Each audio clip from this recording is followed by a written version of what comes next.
Made all over the world, enjoyed by millions, but still mysterious to many.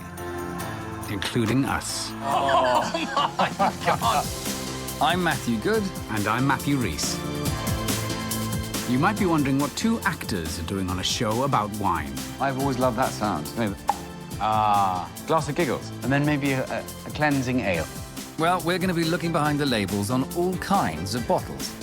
Is a dry finish on it? Yeah, it is dry. I quite like Well, it. okay. So do I. Oh, What? From the wine we enjoy every day with our dinner to the really, really fine stuff. This is well over £100. I'm all right.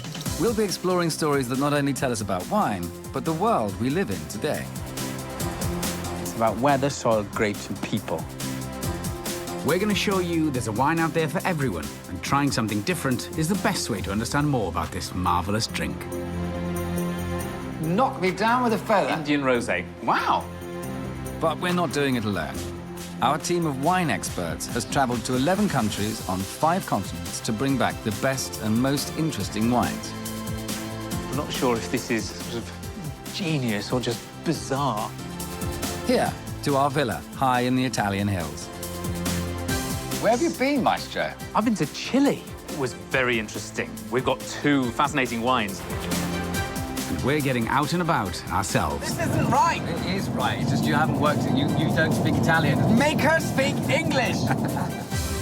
We're taking a trip across Italy, choosing wines that reflect the spirit of this most beautiful country. Made your choice? I've made my choice, but I'm not going anywhere for a bit. I'm going to just luxuriate in it for a second.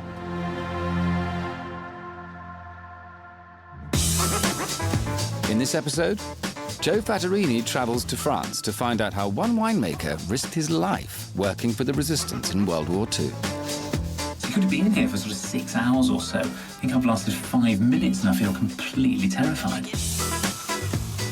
People think sherry is a granny drink. Spanish chef Jose Pizarro shows us you don't need grey hair to enjoy sherry with food.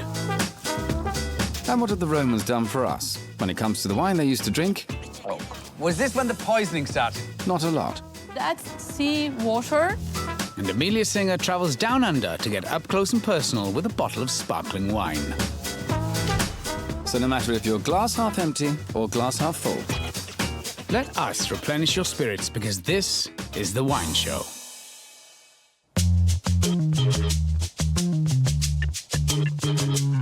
I think there's some bubbles coming our way because these glasses are out.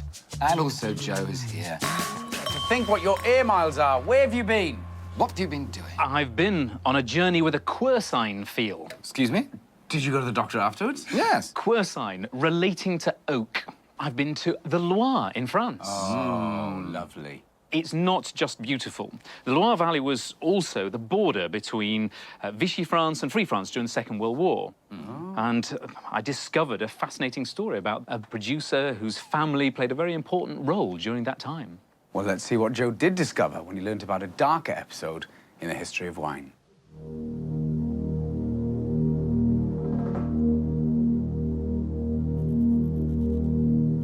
We rarely see, let alone taste, French wartime wine, which is hardly surprising. Winemaking's low on the list of priorities in times of war.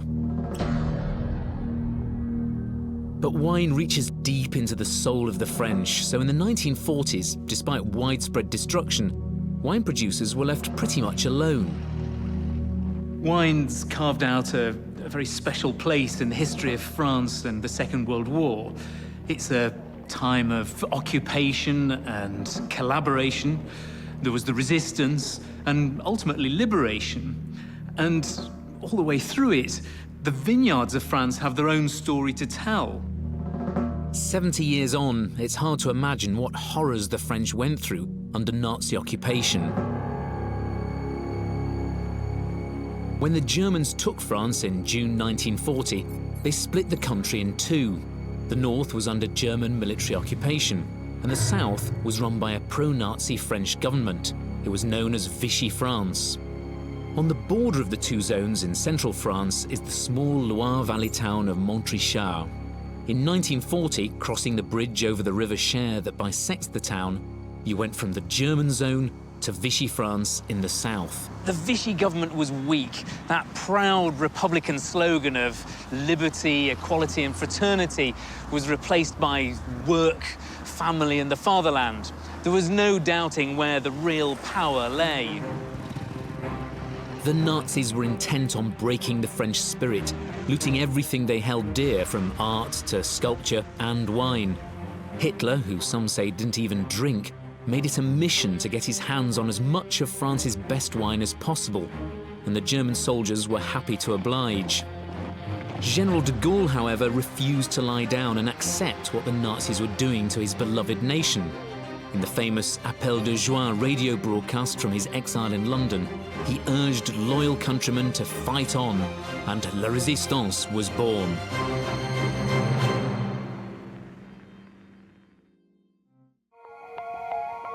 That call to resist inspired people all over France.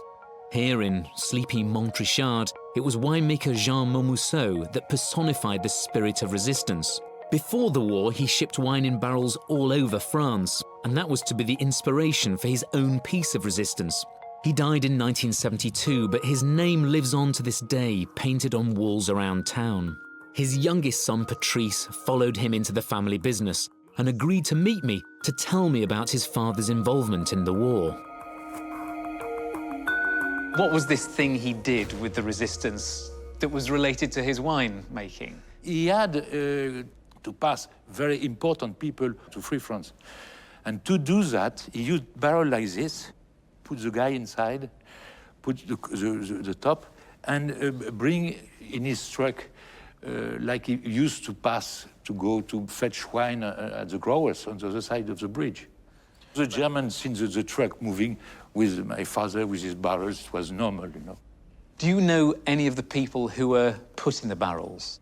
He transported two very important people, head of the resistance, coming from London, parachuted behind Montrichard, and put it in there and going to free France. He couldn't presumably talk about this during the war. This must have been incredibly secret. During the war, the family knew nothing, you know. Your mother didn't know anything about this? Because it was a danger for everybody if you knew something. What would have happened if he'd been caught? They're killed. Oui. Just, that would have been it? Yes. Luckily, the German soldiers were blissfully unaware of what was going on. News of this ruse didn't come out until well after the war had finished. Jean was later decorated for his bravery. But his genius was more than the idea itself. Building a barrel out of French oak and putting someone in it isn't as easy as it sounds. Good morning, Charles. Hi, Joe. Nice to meet you.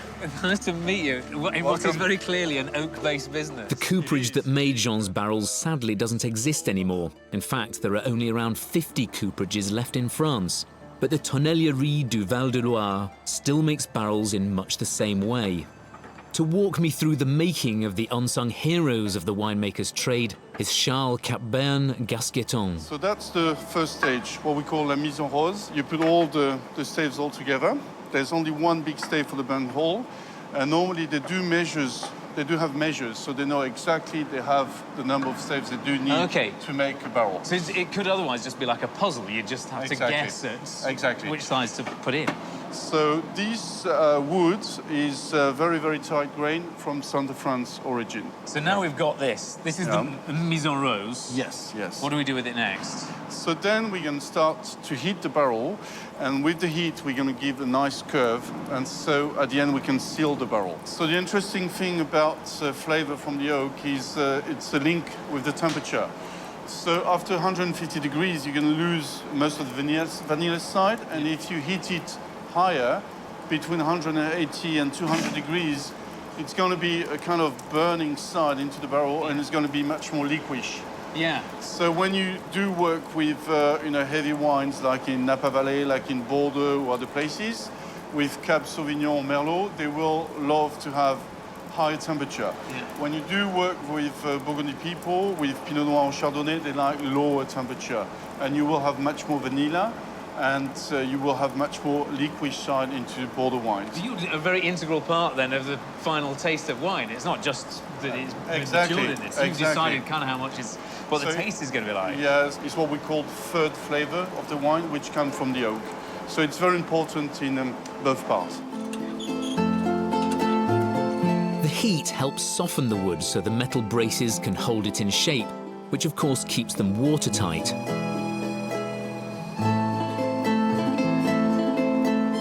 Walking around this fascinating cooperage, I realise there's an air of inevitability. The wine show producers have me over a barrel, or as it turns out, in one. I feel strangely honoured to be invoking the resistant spirit of Jean Mousseau, but a few minutes later, the harsh reality of being trapped inside a barrel is settling in.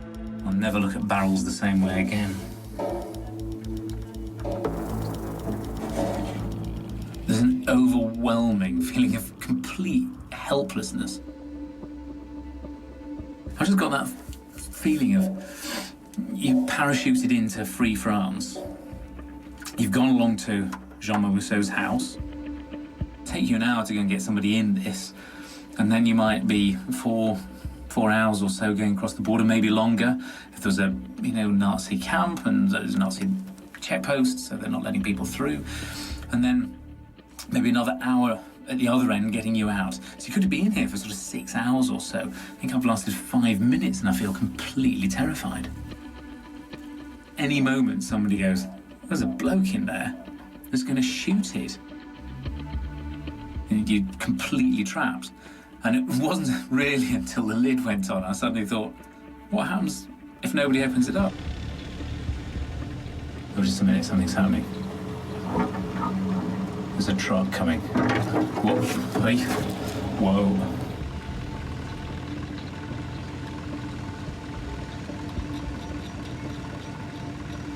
I'm listening desperately for anybody who's going to come and let me out. It's sort of not funny anymore. It's so noisy.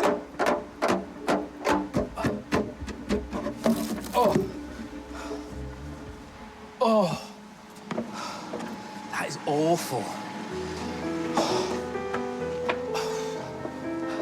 That is one of the most uncomfortable experiences I think I've ever had. Adolf Hitler wanted to build a 1,000-year Reich, but thanks to the bravery of Jean Mousseau and many, many like him, we can today toast a very different world.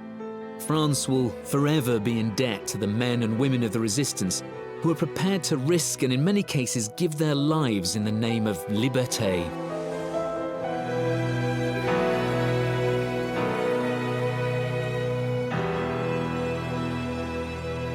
How long were you in there That was... You know, we could have done this in less time, but I was left in there for 45 minutes. Good God. And if you had claustrophobia, you would be utterly terrified. I'm not claustrophobic, but even at the end, I was really feeling You were a it. very good sport. This is Saumur made by Bouvet-Ladobie. So this is the Saumur house of Monsieur Montmousseau, the man whose father did that amazing work taking the resistance heroes around France in a barrel. This is a French sparkling wine. This is a French sparkling wine, and many regions... Is there a competition?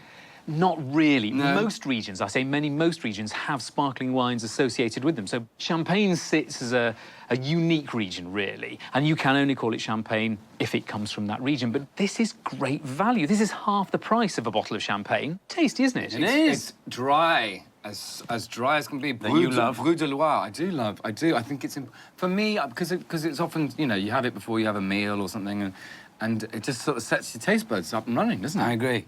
Now I have a challenging wine. Oh. I say challenging. I love this. This is the sort of wine sommeliers enjoy. This is a Saumur from Pierre Bise, Chateau Pierre Bise. Explain yourself. What do you mean? Thank you very much. Well, have either of you ever done Ibsen or Yes. Brecht? Yes. It's sometimes described as challenging theatre. Well, Ibsen was always about the well-made play. Is this a well-made wine? Oh, this is... Who are you? Honey. Honey. Yeah, crikey.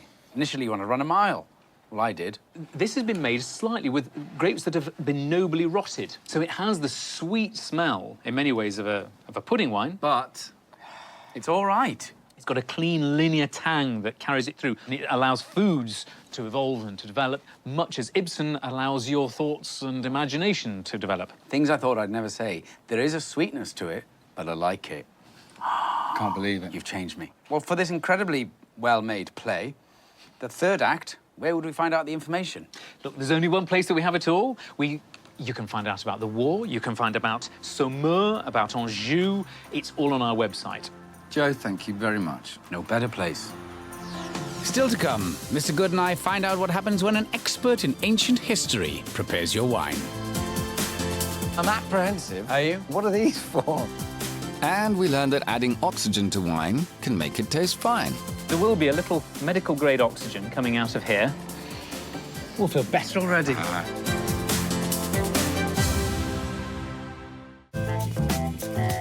Where there's wine, there's a gadget.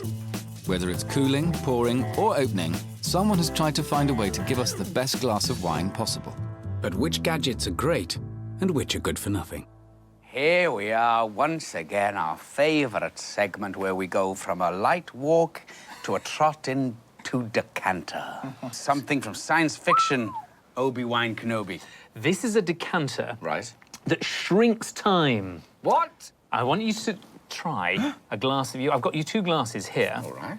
Of a young, vibrant wine, yes, which is delicious and beautiful. But you know what? It needs a bit more time, so I've put it through this device, which is an isommelier. Oh, and it's a really super high-tech decanter. Looks like something you find at the dentist. So what is it? It's opening it up. It's giving it oxygen, is it? Or what's it? Compare it with this, which is fresh from the bottle. This machine bubbles medical-grade oxygen through the wine. It will allow the wine to evolve and develop and to, if you like, almost mature. I was quickly expecting that in the to not decanter. be a worker, but you can tell very clearly that's straight away. It has, Straight isn't away. it? How do they do that? Shall I show you? Here we have a Pinot Noir. Yes. Freshly opened. Yes. So I'm going to pour some in here. Only we could do this for our performances. Now we need to Turn pour it in on. at least 150 millilitres. I'm going to press F4, which is a setting I've got, and start. And that's it? That's it. Ooh, hang on. It's doing something. It's making a soup. It's already it's already at 5%. So this works very. So that's obviously when it gets to 100, ready. What's happening is the machine is taking air in. It's filtering it. First, it removes pollutants and odours from the air. You could do with this. It then removes the nitrogen and the carbon dioxide, so that medical-grade oxygen passing up through this straw in the middle, there's a glass straw, and then back down and bubbling into the wine. There will be a little medical-grade oxygen coming out of here. We'll feel better already. Got taller. A 2-hour decant is now already halfway through. It is. Once it just finishes, what I would normally do, Yeah. I would take a decanter, pour this in, and then leave it for 2 hours. and then leave it for 2 hours. Decanting does 2 things. Yeah. Looks good. One of the things it does, if you have a bottle like this, Yeah. is it traps any sediment in there, so you get a nice, clear wine. But what this has done is the wine has passed down the inside of the decanter. It's interacted with oxygen. There's that nice open surface area. So for 2 hours, Yes. I have to leave the decanter.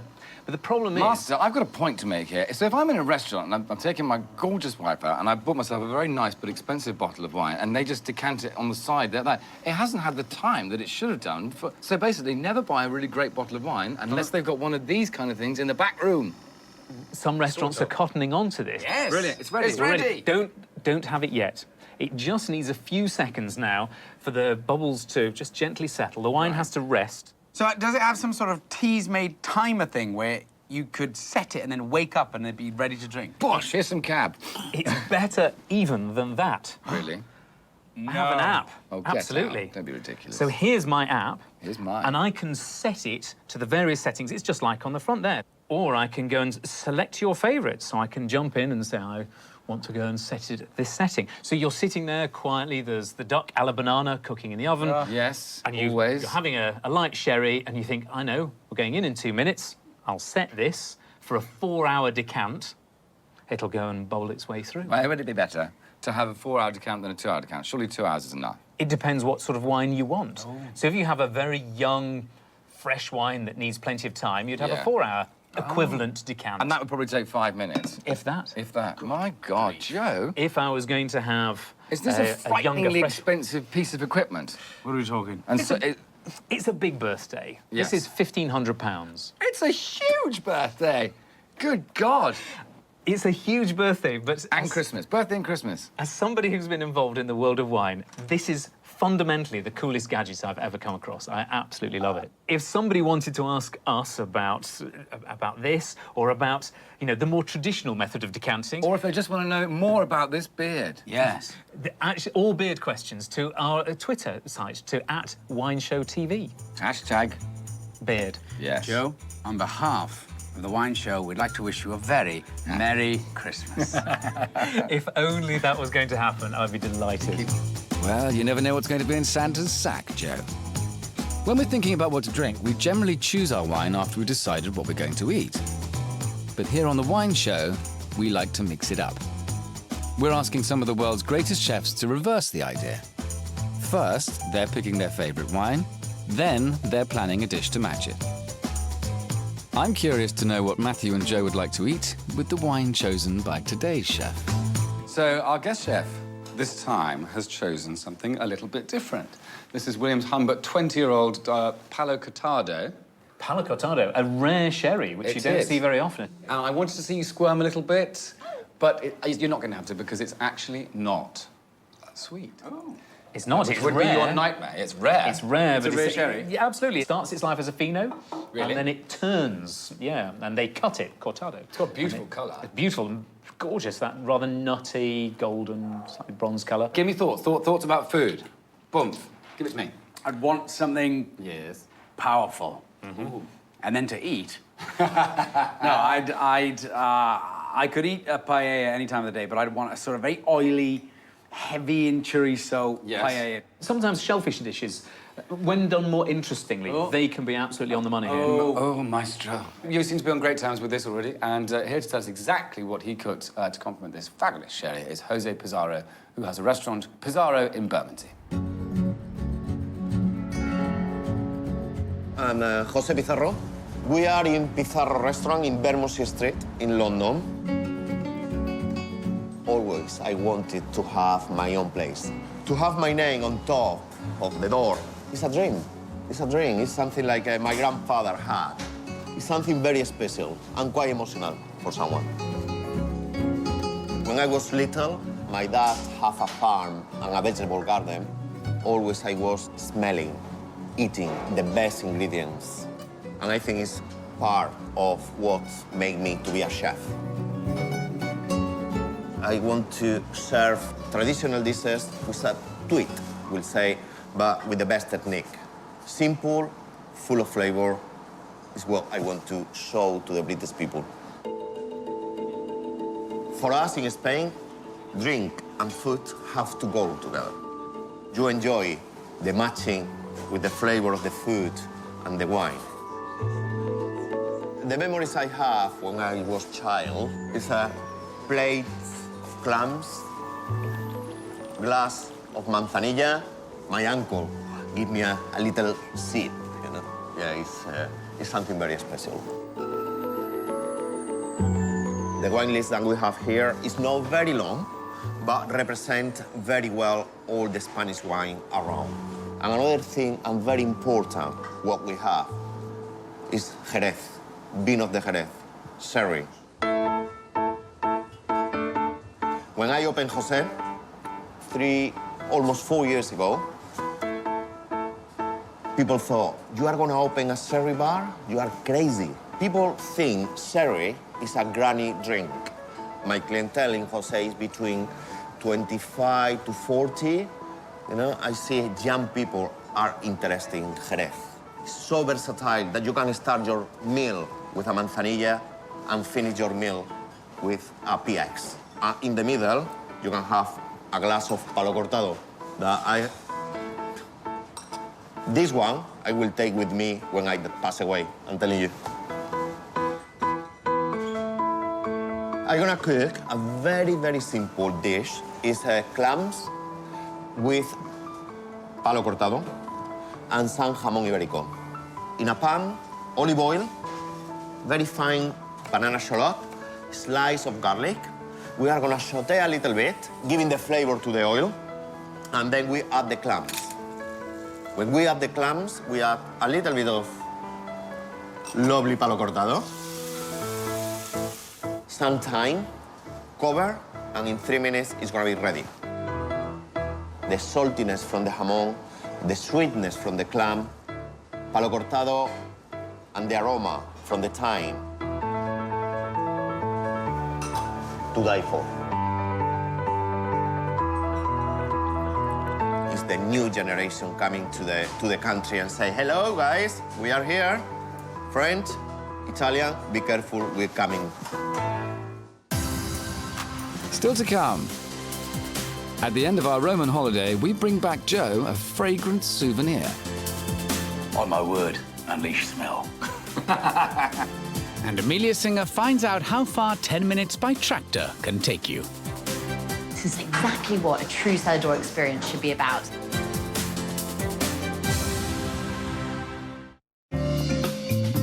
Italy, a place where food and wine dominate life like no other nation on earth.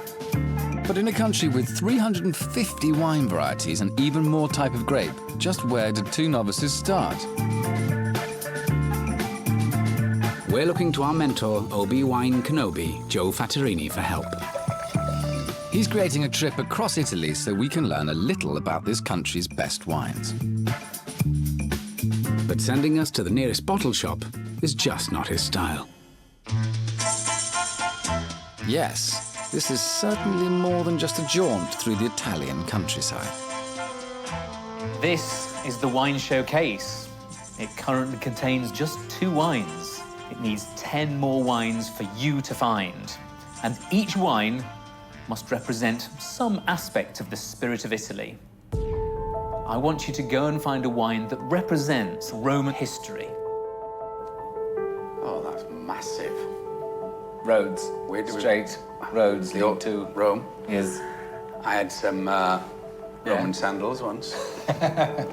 Footwear does not make you great experts in Roman history. It's true.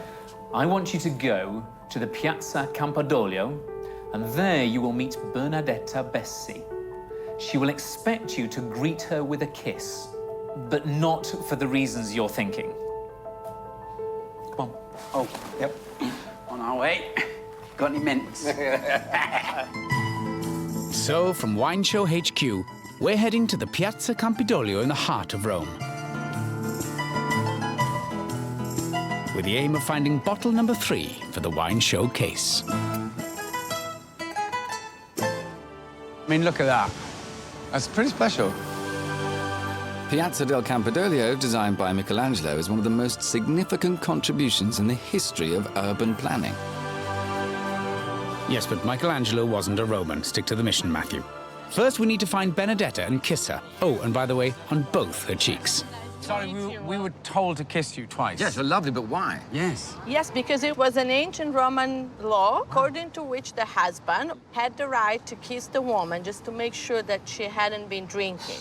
Hadn't been drinking? What happened if she had been drinking? Well, they could go ahead and even whip her to death. They could whip her to death? They were worried that with too much drinking, women could lose control of themselves and indulge into passion. I don't know anything about that. Not me. So, with Joe's cheeky riddle explained, we're off on a tour with Benedetta to see Rome's ancient forum to get a higher perspective on what the Romans drank. In ancient Rome, where's the best wine coming from? According to the ancient sources, Campania. So these ancient wines, are they lost to the sort of mists of history? Yeah. They are not around anymore, but we do have recipes, and we're gonna try some of them. We're gonna be able to sample that. Yes, it's going to be an interesting experience. By now, we are expecting interesting experiences on these wine missions, but I'm a little nervous about what Benedetta has up her sleeve. I'm apprehensive. Are you? Yeah, well, Why? Benedetta was saying is that we're going to be tasting something that we're not. That's why. What are these for? Yeah, but this mission is fun. At least there's a whiff of ancient mixology to it. So are you ready to taste the ancient wines, guys? As ready as I'll ever be. Smell it and see if you can smell. What region? What region it's from? Guess. Sicily. Slightly salty, bitter. I wouldn't want to make a habit of that. No. No, that's sea water to imitate what was considered the best Greek wine ever from the island of Kos, which were well known to make this salty tasty. Probably one reason for that, it's because the salt help in avoiding the acidification. A bit of salt in the glass is nothing compared to what we're about to find in our wine. It's Christmas in a glass. Look at that. But look, it's like the cosmos. It's kind of beautiful in its own way, but I'm just worried what it's going to do to my insides. Strip it, probably. Yeah, come on. Shall we? Can you recognize any cinnamon. of the... All right, yeah. A lot of cinnamon. What else is in there? Sugar. In the Roman times, they would use honey to add taste. Would the Romans drink this at a specific time? Time of year, time of the day? No, Do you know what I mean? the good stuff. Anytime. Anytime, yes. But Benedetta saved the best, or worst, till last. Oh my God. What is that? Having ridden horses for many years, it has a very familiar smell. It's that cross between manure and leather. Good luck, good luck. Oh. Was this when the poisoning started in ancient Rome? Has that got something fermented in it? It's, yeah, you're getting close. Cheese. Cheese. You've got cheese in there. That's what it is. That's one of the oldest recipes. Clearly. Going back Yes. to Homer. In fact, the heroes, before drinking their wine, would put cheese in it. Why? It's supposed to have some sort of like invigorating effect. What was in that? Pecorino. Pecorino. Well, it's all very good putting wine and cheese together. Yeah, I do it every Christmas, but I don't put it in the same glass. But we still have to take a wine back to Joe, and none of these are sold on supermarket shelves. Thank God. So Benedetta lines up 3 modern equivalents for us to choose from. None with cheese, luckily. A white, the Lacrima Christi. It's made with a Grapes? type of grape that it's called foxtail. Oh, because Volpone, yes. It's an old Roman variety produced in the area of Vesuvius. A red, also a Lacrima Christi. This wine is made with Piedi Rosso as the closest one for an ancient Roman grape. It's getting better, actually, the more I drink of it. And finally, a Barolo. Ah, the old Barolo. But a Barolo that's hiding a little secret. Wow! Blimey, O'Reilly. What is That's like a that? slap in the face. That's something you'd find in a tuck shop. That's Do you know what I spot mean? on. It's called Barolo Chinato. It's a root that has been added, It is and very it bitter. is the closest to the spice wine you have had earlier. Yeah. And it's now becoming very popular. With who? Really? Especially to accompany chocolate. Luckily, Benedetta has run out of suggestions, so we hastily come to our conclusions. I know where my bread is buttered. Buttered. on it. You do, you do. I know where I put my cheese. So do I. Yeah. So that was a flight of wines I'll never forget. Yeah, me either. But it feels wrong that Joe, who loves a glass of rare and interesting wine, won't get the chance to sample some of these Romanesque throwbacks.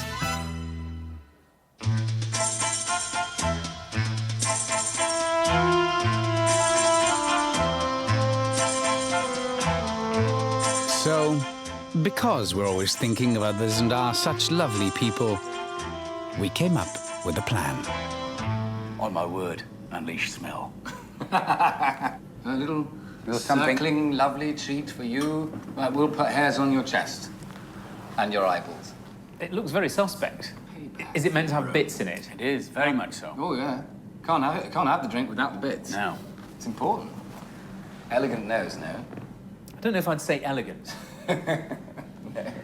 It's cheese. It is, very, very much It is cheese. cheese. Very much so. Why on earth do I have a glass of wine with cheese in it? Do I drink it? You Yeah, do. you do. You You do. And react you to it tell us so how you old can. the cheese is. Yeah, what kind? It's pecorino. It's very distinctive. What type of sheep? Why are you giving me a wine with cheese in it? Because we want to. Because that's one of the ways that they used to preserve their wine from ancient times. I thought you'd have known that. But these are our wines. I'm checking I got my pronunciation right.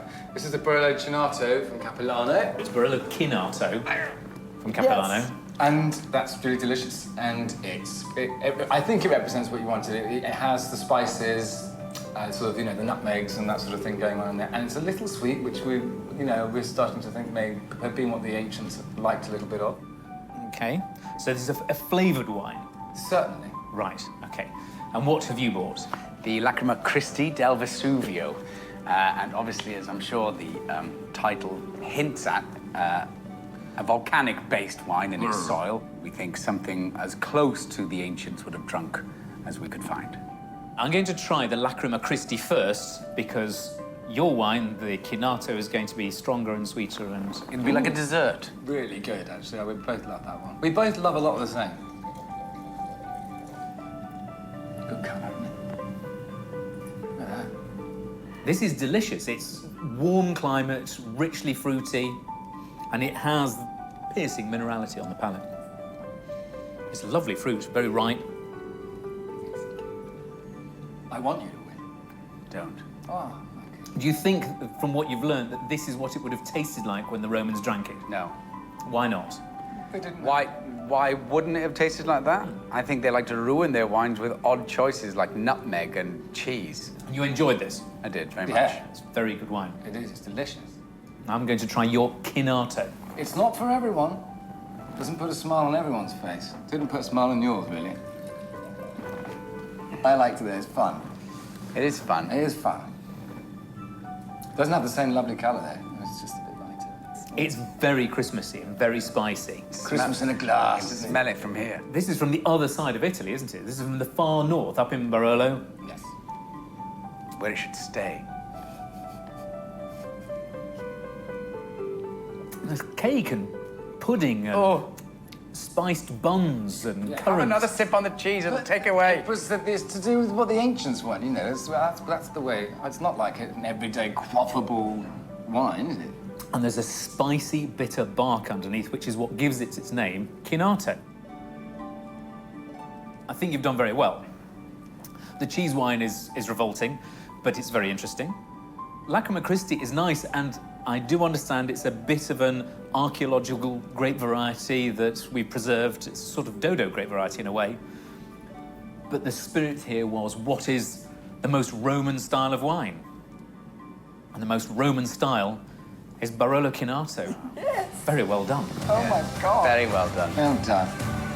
I'm sorry, mate. I mean, this is... It's getting boring. I might not come back. Come on, keep getting on the horse. I'll bring you a lager.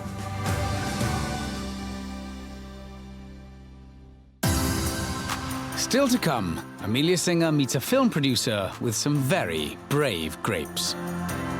I don't think vines really have any business being down here at all.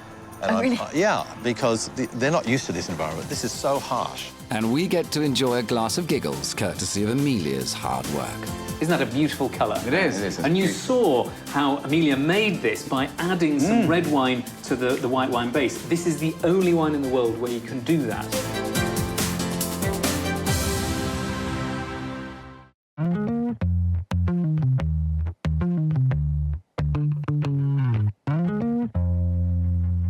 Now then, where will you take us this time? I'm taking you nowhere. Oh, what? Amelia is going to take you to one of my favourite places in the world. It's beautiful, but not necessarily the easiest place in the world to go and make wine. It's the Mornington Peninsula in Australia, which is south of Melbourne on a kind of spit of land that sits out in the Southern Ocean. It's utterly beautiful. I'm going to just pour you a Chardonnay made by a guy called Warwick Ross, a film producer, so be nice about it. You never know when you might need him. I think most of his films are tremendous. The Mornington Peninsula is an area where they make a lot of cool climate grape varieties, Pinot Noir and Chardonnay. It's definitely a Chardonnay. Delicious, whatever it is, whatever he's doing out there. It's beautiful wine. These are elegant, fine wines, fermented and then often matured in oak. But to tell you what, I don't want to tell you any more because this is not my trip. And you're not very generous. Let's go and look at what Amelia discovered in the Mornington Peninsula.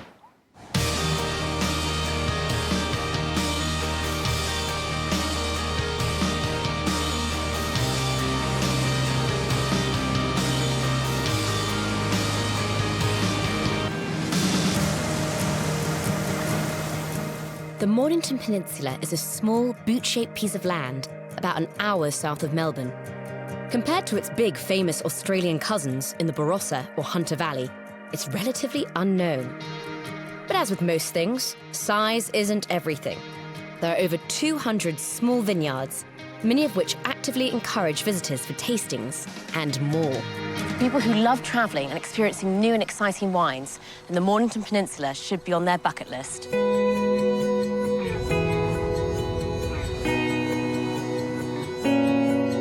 I want to get some local knowledge as to where to visit, so my first destination is here at the Portsea Estate, at the very tip of the Mornington Peninsula.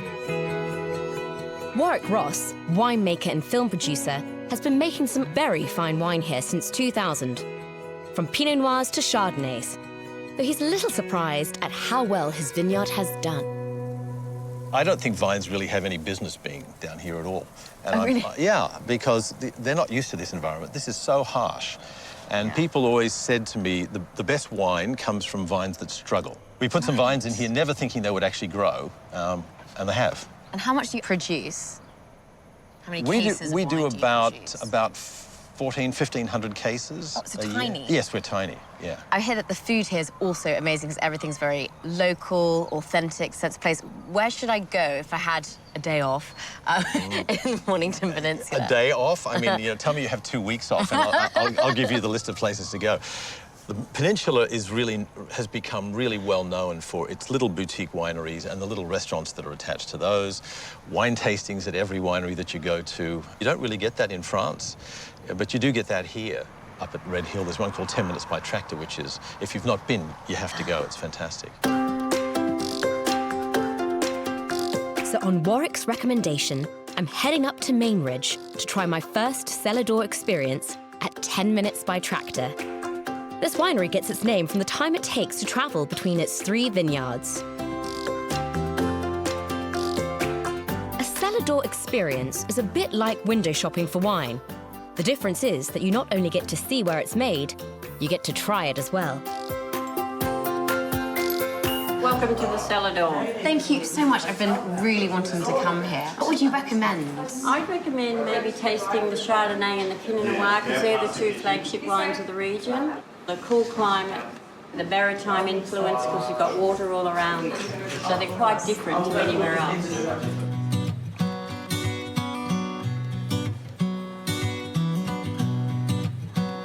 This is exactly what a true cellar door experience should be about. You come in, have a beautiful free wine tasting, you can then go into the restaurant if you want, buy some wine, then pop off to the next one. A short distance from 10 Minutes by Tractor is Red Hill and the location of a vineyard called Foxy's Hangout. It's owned by brothers Tony and Michael Lee. They previously owned pubs before giving it all up to move here in 2002. And I have to say, it's pretty obvious why. That is such a gorgeous view. I mean, you really are living the dream. How did you even come here, end up here? Well, when we were living in Melbourne, we started planting vineyards down here because we thought it would be either a good hobby or if we loved it, we'd just move down here. And we loved it. We came down for weekends and looked after our grapevines and never wanted to go back to Melbourne to work on a Monday. So we didn't, so we sold up and moved down here. So the grapes I see out here, what kind of grapes are they and what kind of wines do you make? Pinot Noir is what we're really known for, but there's some really beautiful Chardonnays and some really intense and long-flavoured Shirazes and Pinot Gris, which I think has been drinking wine rather than great wine, but really good drinking wine. On average, the brothers produce 6,000 cases of wine here each year, including a sparkling rosé. And here at Foxy's Hangout, they allow visitors to do more than just sample the wines. I'm going to be creating my very own souvenir bottle of sparkling, with a little help from Brother Michael. So we've had our wine in the freezer here for about 10 minutes, and what has happened in that time is we've had a little ice plug form in the top of our bottle. Oh, it's like a mini icicle. Yeah, so that captures the sediment that's sitting against the crown seal there. So we can work with the wine without that sediment washing back into the wine. When we flip the top off, Mm-hmm. the pressure in the bottle will push out the ice plug with all the sediment, and we'll be left with nice, clear, sparkling wine. So there's one with the ice plug nicely formed for you. Right. Is this quite easy to do? Let me show you. We get it in place in the top of the slot there. You pull your hand down and towards the stand here. Okay. Okay, you got hold of it? Yes. It's going to squirt out. 1, 2, 3, go. Hey! Look at that. That was actually really fun. Now we can make up your bottle of wine to take home. So, the first thing we'll add is some sweetness. So, you need to hold your wine on a little bit of an angle here and very gently squeeze your sugar in. There we go. And then better draw up some Pinot to put that in. How much Pinot? I'd go for a good 50 mils. Yeah. You get lots of colour and flavour in there. Okay, and then... Yeah, so hold it a little bit on the angle so that your wine goes in on the side. That. Nice and gently. Good. There we go. Now, the last thing we're going to add to your I can see wine the colour through the glass. is a little bit of sulphur dioxide. We want to make sure the wine stays in perfect condition until you're ready to drink it. So And this is completely harmless, but just necessary to stop it from oxidising, right? That's right, yeah. Now my sparkling wine is finished. The bottle just needs a cork and label, and it's ready. And as proud as I am, I know 3 thirsty chaps who'll give it a good home. But before I send it back, the Foxy's Hangout experience would not be complete without some locally sourced, home-cooked food. And Tony not only shares the winemaking, but is also a trained chef. The idea here is it's simple. We don't take bookings. Anyone can come anytime. We do small groups. People turn up and we say, try some wines. I cook some little plates of food here. They sit down and they have a series of little share plates or tapas plates with some glasses of wine, and then they go and pay the bill and hopefully stick half a dozen bottles of Pinot Gris under their arm and put it in the boot when they go.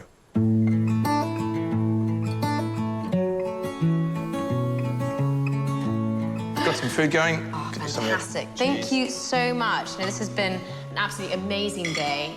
I really now, I think, understand what the cellar door experience can offer. Eating the local produce, drinking the local wine, and then with incredible local views like that. You really can't beat that, can you? Don't think so.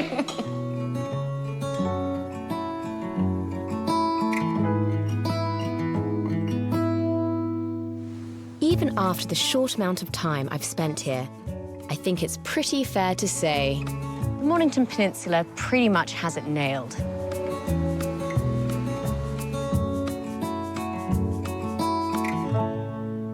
Aren't you tempted to go after that?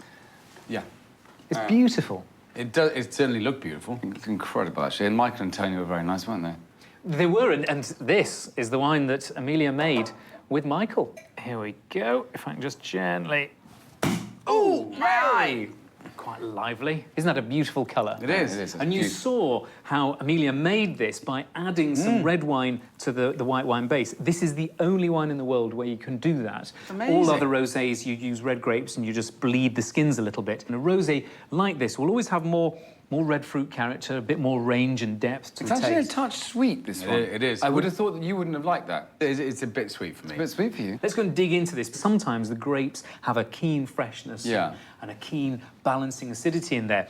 Here, that may well be no sweeter than champagne you've tried or sparkling wines from the Northern Hemisphere, but it's ripe grapes, rich, ripe grapes. Would you put another squirt in? Of sugar? Absolutely not. I think that this is beautifully balanced. Try it again. Has it changed already? Yeah. Changed on me. I think it's much... It's less. It's less. It is It's less. getting less. If people would like to know more about the wines from Foxy's Hangout, about the Stonecutter's Block Chardonnay, all the information is on our website. Thank you, Joe. It's changed again. That's not got an incredibly dry finish. Well, I promise you, we won't change much if you come and see us again on The Wine Show. The app has all sorts of other things you can do. There's a community of wine professionals giving you advice. So if you're a lonely Welshman sitting at home wanting to drink with others, you can get online and... It's like when you do those gaming things, you have the headsets going, oh, I'm gonna kill you. You're gonna be like, I've just decanted about for 4 hours. What are you drinking? Try my Pinot.